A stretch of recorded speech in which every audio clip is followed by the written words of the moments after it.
A warmer friendly hello, welcome to lovely Las Vegas for Coast to Coast Hoops with myself, Greg Hoops Peterson, now part of the Beast and Family Podcast. We've got a great podcast for you, as we do have to talk about something not so great here in segment number one. We're going to take a look at the news and notes that we saw in college basketball on Friday, including the fact that the NIT is going to be changing a little bit. I recorded my interview that I'm going to be doing in segment number 2 with Rocco Miller, who does great work as the bracketeer himself over at bracketeer.org, prior to us knowing that the NIT was going to be making these changes. But certainly I'll have my thoughts here in segment number 1 before we do bring on the aforementioned wonderful Rocco. He does an amazing job. Take a look at college basketball scheduling. On top of that, he is putting together his preseason bracketology, which, for those of you that know bracketology, oftentimes these bracketologists have to go by what the committee is outlining, what they're feeling with regards to the top 16 that you see unveiled every February. They have to put themselves in that mindset. This is where bracketologists like Rocco get to freelance a little bit. So we're going to be talking with him about some of the teams that he is bullish on coming into the year. He also was actually coming at me from Santa Clara practice. Santa Clara took down UCLA in a little bit of a scrimmage earlier in the week. So we're going to be talking about that. What can we expect out of both Santa Clara and UCLA? We're also going to be talking about what should we be making out of some of these scrimmage results. Are they something that we can put a lot of stock into, a little stock into? Are there some key highlights to take away from these scrimmages as well? So we're going to be diving in on that front, talking a little bit about the WCC. And on top of that, in regards to the Pac-12, we did see Jaylon Tyson not get a waiver for Cal as well. So we're going to be talking on that front with Rocco in segment number 2. And if you do have a question, comment, segment idea, what have you for this podcast, you do have one of two ways to be able to fire those in. First one is my Twitter/X timeline at unit_D1. Keep in mind, Lurcium, maybe it does not matter. As per usual, please do send these into the timeline. Otherwise, find an Apple Podcast review. If you rate this podcast 5 stars, it is very much appreciated. And then from there, you are able to fire in whatever you'd like to hear on this podcast via that 5-star review. And let's take a look at what we got in college basketball on Friday, as the biggest one is the changes in the NIT. I'm not going to make this super duper long. I can get into it in a little bit more depth, but we're going to give you guys a skinny on this. There is going to be no more automatic bids for teams that win the regular season but get knocked out of the conference tournament. Like, you'll see it year in and year out. A team like Alcorn State, for example, they won the SWAC. They didn't win their conference tournament, which meant that they were not going to the NCAA tournament. They would automatically get some sort of bid to the NIT. Typically, they would be an 8 seed, something of that nature. And man, this just stinks, because for those of you that bet the NIT every year, you know exactly what the NIT is good for. These underdog teams, like an Alcorn State, like a Hofstra, you go down the list. These mid-majors that they win their conference regular season title, they get knocked out in the conference tournament. They are all sorts of fired up. They are lubed up for the NIT. They are absolutely loving it. And then you get some at-large team like a Clemson or something like that they sleepwalk into the NIT. You're going to get good amount of points with regards to that underdog, and boom, you cash every single time. I mean, it is always one of my most profitable tournaments of the year, because every single time, these underdogs that get the at-large bids that are being taken away, they always cash for you. So I'm not just salty for these little guys, I'm salty for my bankroll. This stinks. This absolutely stinks. There are people out there saying hashtag boycott the NIT, and I'm right there with them. They took money out of my pocket for one, because now you have to try to gauge motivation a little bit more. It's going to become what college bowls are, because with some of those college bowls where you get like a pair of 6-6 teams, you have absolutely no idea whatsoever what you're going to get. I have a feeling that is coming to college basketball, whereas when you had those 7-8 seeds, yeah, the 1 and 2 seeds might be sitting out guys, but guess who's not sitting out guys? Alcorn State. Guess who's not sitting out, guys? Hofstra. So this absolutely stinks. Reward these mid-major conferences. Instead, right now, it is going to be 12 automatic bids for the top 2 net teams from the Power 6 conferences that don't make the NCAA tournament, because we really need to see team number 10 from the Big Ten in the NIT, and then you get 20 at-larges. Boo! Boo! Stupid! Not good. hopefully the NIT, they get away from this as quickly as humanly possible. Hopefully this is not permanent. I am sure that it is, but I'm sad. Many mid-major college basketball fans are sad. This stinks. We will be taking our services to the CBI. If they bring back the Vegas 16, that would be absolutely tremendous as well. So that's not a great piece of news, and that's probably one of the saddest things I have reported all offseason long. And I do this as I talk about players that have not gotten waivers. And in terms of the waiver front, we actually did get a little bit of good news as Joseph Metter, hopefully I said that correctly, he has received a waiver to be able to play this season. That is going to be absolutely tremendous. He comes over from UTSA, meet for the Roadrunners, and by the way, I always say his name wrong, so I apologize, but with Metter, last year he was able to register about 13.7 points per game. Now, do note, with Metter, he was not a two-time transfer, but apparently it was one of those circumstances where he needed to apply for the waiver because of academics, something along those lines. I don't know exactly what the academics were, but I mean, this guy was pretty awesome at UTSA, along with his 13.5 points per game, 3.8 assists per contest, only shot about 31% from three-point range, but he's going to be a focal part of a Fordham team that I think is going to be good this year. With Fordham, they did lose some pieces from the backcourt, including a guy in Darius Quinsonberry who had been in college basketball for seemingly 100 billion years, but you bring back Antrell Charlton, a 6'5" stat sheet stuffer. Kyle Rose is back in the backcourt as well, and you've got Abdou Sambilia, who's going to be able to do a nice job down low, so I do think that this team is still going to be in good shape. I am a little bit sad that Reed Norkovsky is going to be out of the fold, but I don't know, I do take a look at this lineup. If they're able to get a little bit more out of someone like a Josh Rivera as a 6'7", a little bit of a do-it-all sort of player in his own right, I do think that there is plenty of upside for this Fordham Rams team. And then another injury that I am monitoring right now is Alabama's Mark Sears. He was out of a scrimmage last week, and for the Sunday charity against Wake Forest, he is going to be out of the fold once again. He is dealing with a groin issue. Last year, averaged 12.5 points per game, and those remember what he was able to do at Ohio 2 years ago. He was really a lightning rod scorer, was able to dole out nearly 4 assists per contest while he was over there, so that is something to be mindful of. And Judah Mintz, he also was held out of a Friday scrimmage as well. This one, it doesn't appear as though there's as much of an injury with. Apparently, he's dealing with a little bit of a lower body injury, but it seems as though it's pretty mild. The university just didn't want to trot him out there when they really did not need him to roll the dice. Sounds like he probably should be good for that game against New Hampshire to start the season, but that is going to be another one that I'm going to be monitoring. And I did want to throw out there one other thing as well, because I know that some of you out there with regards to Twitter/X were coming at me with regards to perhaps betting on some of these scrimmages. I know that one of my good friends, Jason Weingarten, he decided that he was going to be taking a shot with Georgetown College, which it was not Georgetown Hoyas, by the way. It's a Georgetown in the great state of Kentucky. He took them live at a scrimmage against Kentucky. He was catching like 29.5 points, and I will not be giving you guys plays with regards to these scrimmages. It's something that I've been talking about quite a bit on this podcast. With regards to these scrimmage results, everything is made up and the points don't matter. You just don't know the motivation of these coaches. When it comes to night number 1, we are going to be all gas up. No worries there. Night 1, we are all good to go. You're going to be getting picks. You're going to be getting analysis. These teams are going to be going full bore in these charity scrimmages.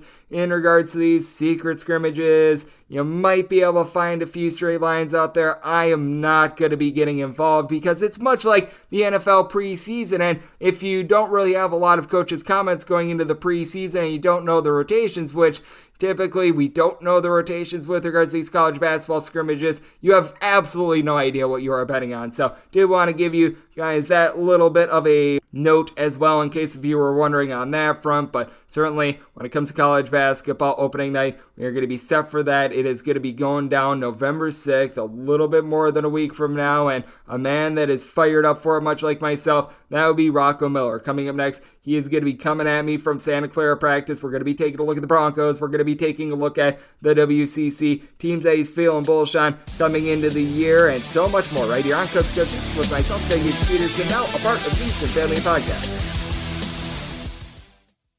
Sports Betting Innovative Analytics has taken the guesswork and emotion out of sports betting to bring you an innovative and trustworthy resource to enhance your journey to becoming a winning player. With industry-leading money-back guarantee options backed by their sophisticated modeling, they want to introduce you to a system that's not widely seen or available to help you beat the bookmaker. Specializing in NBA, college basketball, and WNBA, your first week is always free. Get started at SBIA1.com today. And we're back to lovely Las Vegas for Discuss Hoops with myself, Greg Hoops Peterson, now part of the Beast and Family podcast. It is always great to be joined by this man as we've got aboard Rocco Miller. You know him better as a bracketeer himself over at bracketeer.org, doing an amazing job taking a look at the great game of college basketball. He's been keeping us straight with all of these schedules all season long, as we saw some unveiled very early on in the summer, and we saw some unveiled like days ago. That's the way that college basketball goes sometimes, but Rocco does a great job of being able to cross all the T's and dot all the I's that we need for a great college basketball season, and you're able to follow him on Twitter/X at Rocco Miller, the number 8 all together. And Rocco, it's always a pleasure, my friend. Thank you. Greg, it's always a pleasure to be on with you. How are you today? What's been going on? What's been going on with me is just preparing for what is going to be a tremendous college basketball season. And I know you've got a little bit more going on because you're taking this call while you're over at Santa Clara's practice. So first things first, you've been able to take a look at Santa Clara up close and in person today. What have you been noticing out of them? Because something that was very striking about these scrimmage results that we've seen over the past week was Santa Clara being able to get a win over UCLA.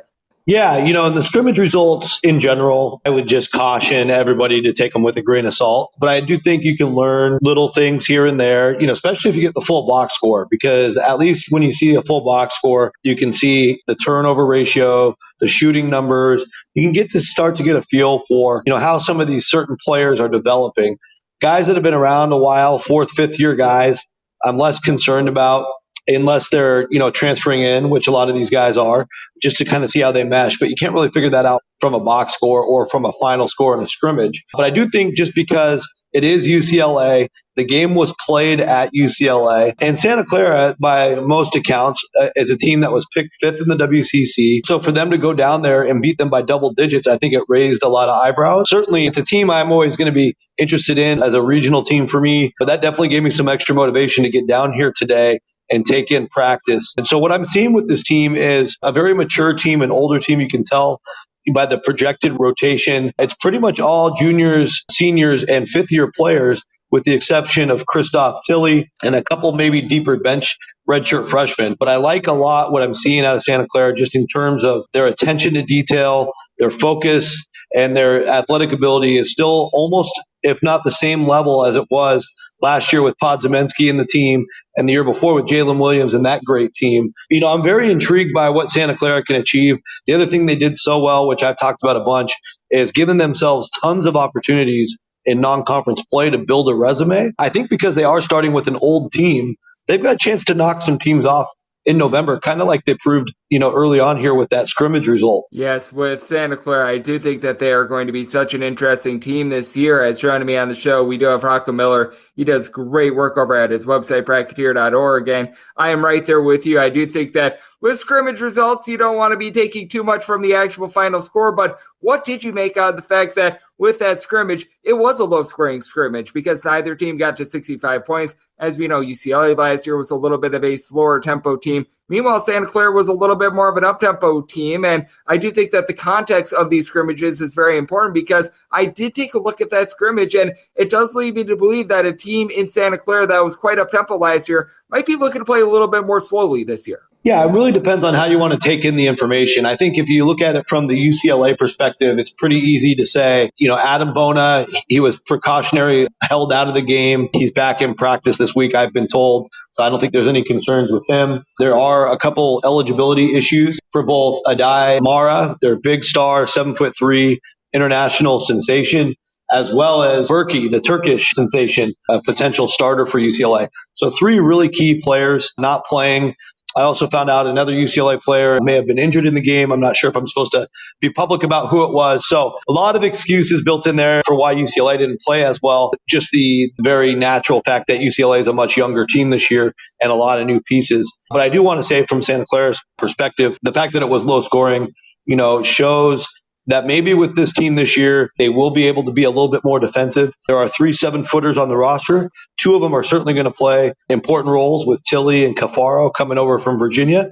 And then one guy that nobody's really talking about, he wasn't even listed in the almanac, is a freshman out of Texas, 7'1" kid, Oboye. Just watching him here in practice, I mean, there might be a role for him, especially if anything happens to the top 2 players at the 7-foot spot. So the fact that Santa Clara's got 3 7-footers, and then you bring in Johnny O'Neal from American, he's a guy that looks really, really solid, fundamentally sound. He's been killing it in practice. They also have Adamo Ball from Arizona here who really upgrades that athletic talent level. There's a lot of nice pieces here at Santa Clara. It's just really going to come down to how many of those non-conference games they can win. And they've got a lot of good chances, like I said earlier. And then, I think in league play, between the 4 games where they're going to play Gonzaga and St. Mary's, you got to get 1, maybe 2 of those 4.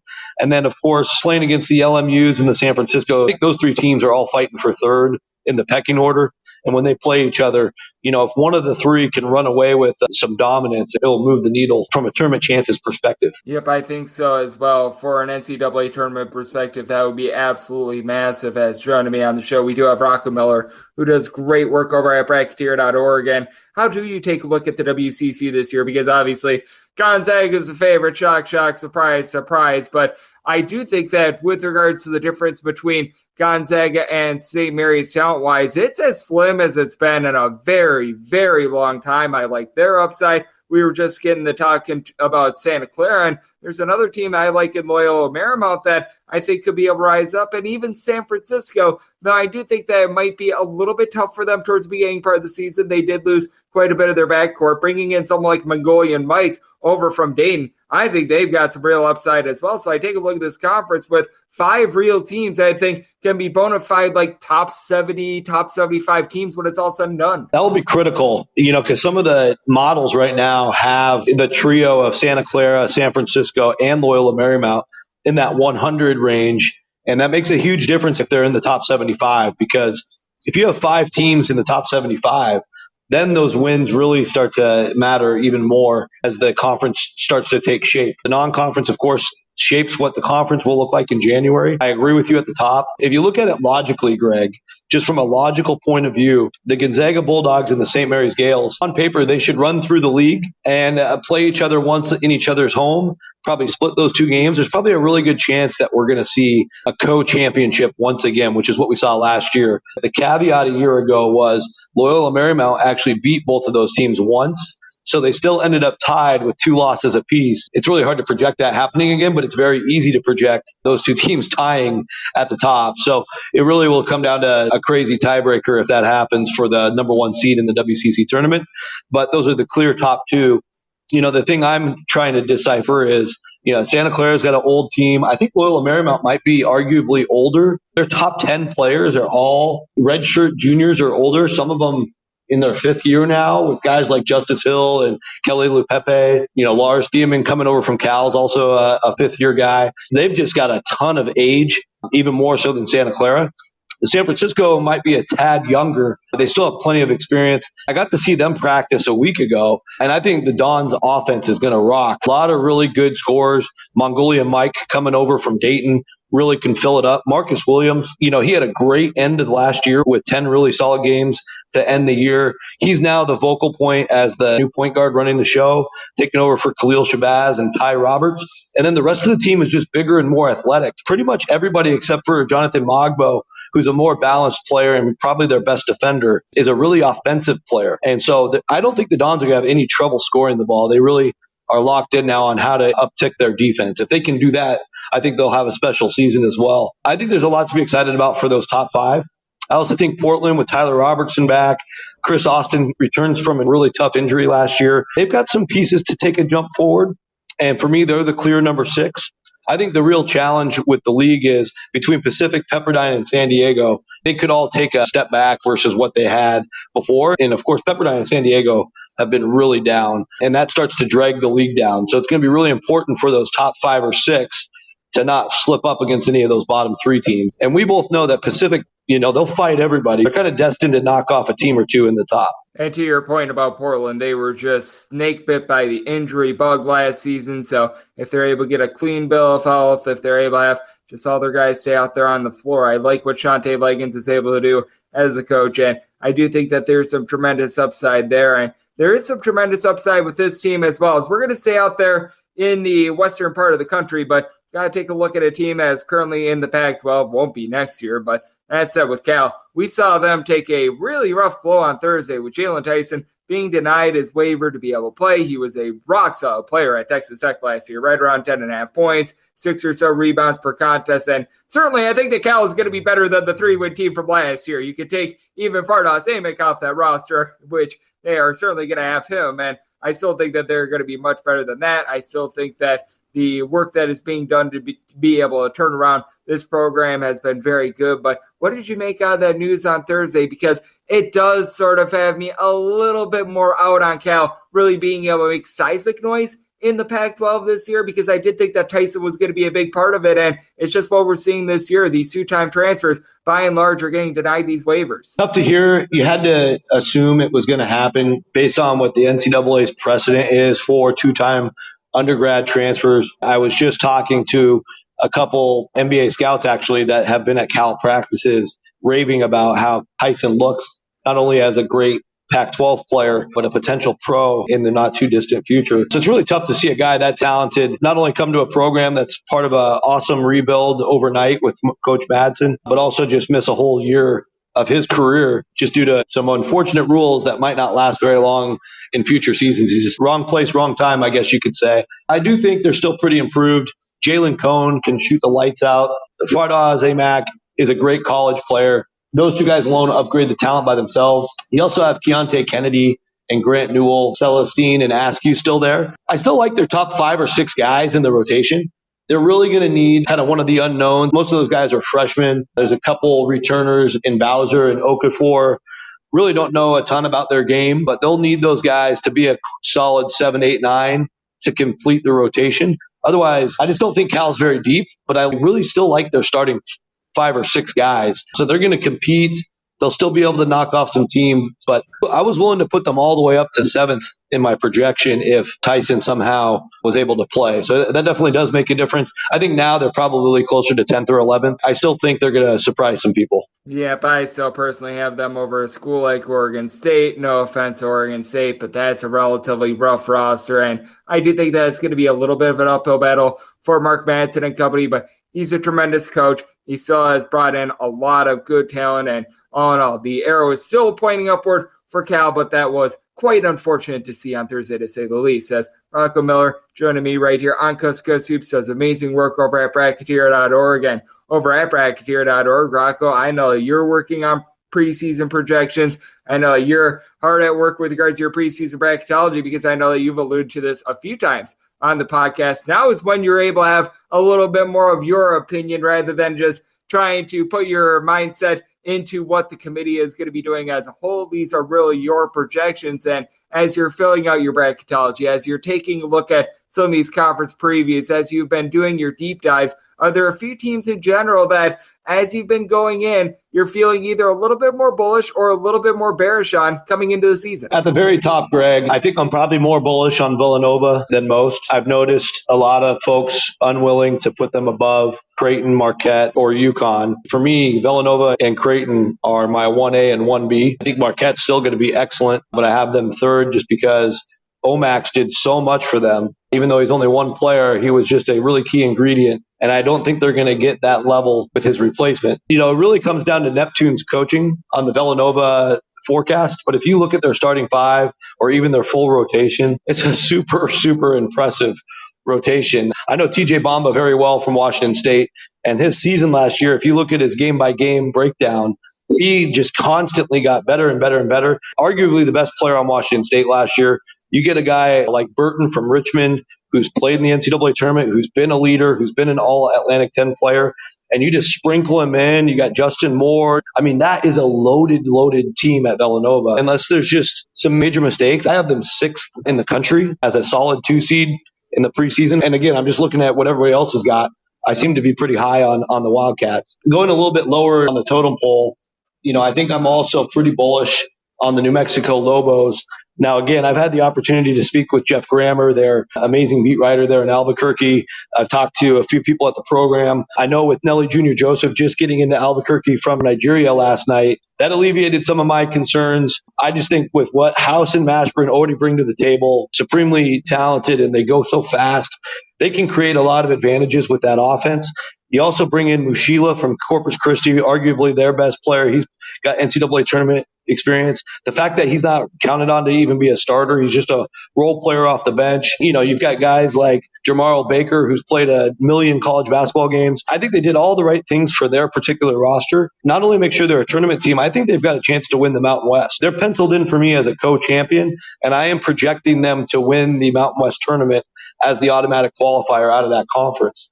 So I think that might be a little bit surprising. I guess the last one I'll go with is in the Atlantic 10. I know Dayton's got the most talent, and I get that's why they're getting picked by the majority of people for the polls or forecasts, whatever the case may be. I just can't lay my hat on them because I think they've been picked to win it the last 3 or 4 years ever since the great 2020 team, and none of those years they won it. So why should I believe they're going to win it this year when it seems like the A10 is more wide open than ever? It's really hard to settle on a team, but I do like the makeup of this St. Bonaventure Bonnie's team. Not to take much from the scrimmage, but I was very impressed that they were able to have such a great performance in that scrimmage game. I think they won by 22 points. Take it with a grain of salt, but they're an older team. They have a proven coach. So that might surprise some people when they see St. Bonaventure in my preseason bracket. I really like St. Bonaventure coming into the year as well. I'm not sure if I'll be personally able to put them above Dayton, but I certainly have them in my top 3. Keep in mind, with St. Bonaventure, they've lost 99.9% of their scoring coming into last year. They return much of that this year. They bring in a few nice transfers to be able to help out with that returning scoring as well. I really think that Dr. Schmidt does a tremendous job, so I'm right there with you. And another person that does an absolutely tremendous job is you, Rocco. You've done a great job keeping us straight with these schedules all off season long. At long last, the college basketball season is a little bit over a week away from getting started. I know that you're pumped up for it, so let the good people know it's all on tap for you and how people can follow along on social media and other platforms.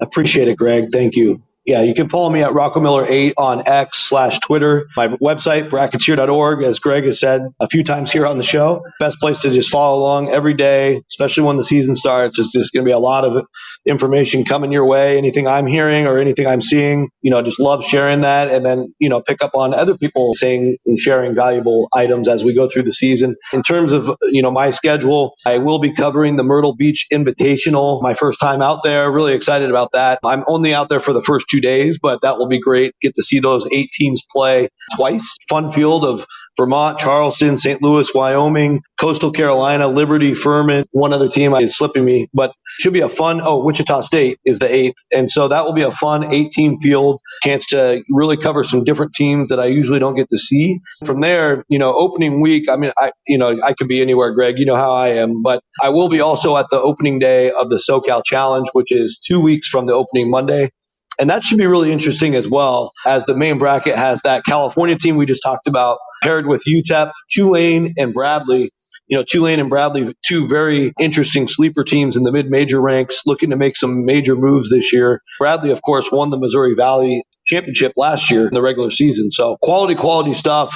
Looking for good teams to always talk about that not enough people are talking about. So I think those 2 tournaments fit my model pretty well. Absolutely. And I do think that it is going to be a tremendous year. Rocco is going to be all around the country covering this college basketball game that we all know and love. Every single time he joins this podcast, he lends tremendous insights, and it is always very much appreciated. A big thanks to Rocco for joining me right here on Coast to Coast Hoops, now part of the VSiN Family Podcast. And if you do like hearing from this fine podcast, Coast to Coast Hoops, you're able to subscribe wherever you get your podcasts, Apple Podcasts, Google Play, Spotify, Stitcher, and TuneIn. And if you have a question, comment, segment idea, what have you for this podcast, you do have one of two ways we all fire those in. First one is my Twitter /X timeline at Gino_41. Keep in mind, there's CM. Maybe does not matter as per usual. Please do send these into the timeline. And other ways, find an Apple Podcast review. If you rate this podcast 5 stars, it is very much appreciated. And from there, you're able to fire in whatever you'd like to on this podcast. Find that 5-star review. We are officially 9 days away from the start of the college basketball season. It is ever so glorious.